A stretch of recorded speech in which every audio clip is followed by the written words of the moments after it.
Nobody ever starts out in a full-blown affair. These things always start out with something small, and it's usually something that the other person either dismisses or ignores or thinks that, oh, yeah, there's nothing to worry about. He or she would never do that.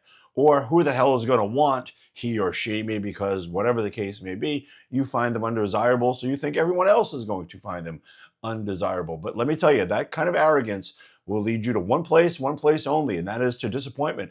Unless, of course, you really don't care. And if you really don't care, you should be sure that you really don't care, because you could absolutely lose somebody if you play it the wrong way. And I'm going to give you a good example. Quite often it starts off just by a simple hello, a small conversation about something. I heard this story about this couple who was on vacation and they accidentally bumped into somebody else who also worked at the husband's company. Now, this woman was also married. They had a small conversation, and before you know it, now the woman is seeking out the guy because she was kind of, charmed by his charisma, whatever. And these two people never ever met at work. They had no idea they worked for the same company. I think it was the same company, but different locations. So now, after this vacation, she started reaching out to him, and before you know it, the conversation started. Now it's a full-blown affair. The wife goes to find out.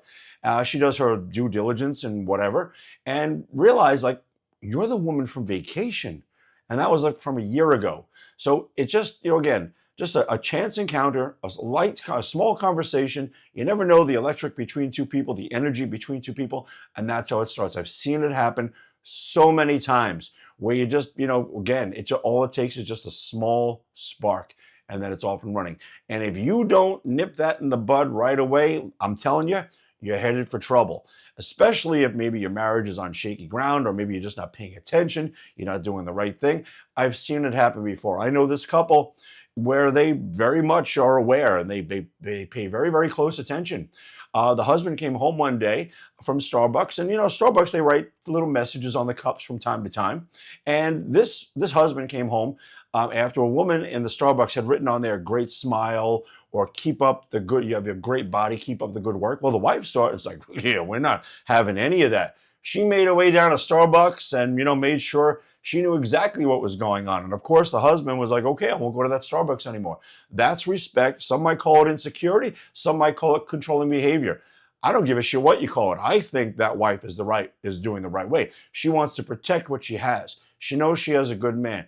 They have a good relationship, whatever the case may be. It doesn't make a difference. You nip that shit in the bud, because if you don't, you're headed for trouble. So either take my word for it or don't. I really don't give a shit what you do. I'm just here to give you advice. It's up to you whether or not to take it, whether to take it or not. And I always tell people the same thing. I can only show you the door. You have to walk through it. You know what? So again, I hope this doesn't happen to anybody. I'm just giving you real life examples of what I've seen and the tremendous difference, the contrast in the outcome. So good luck to you.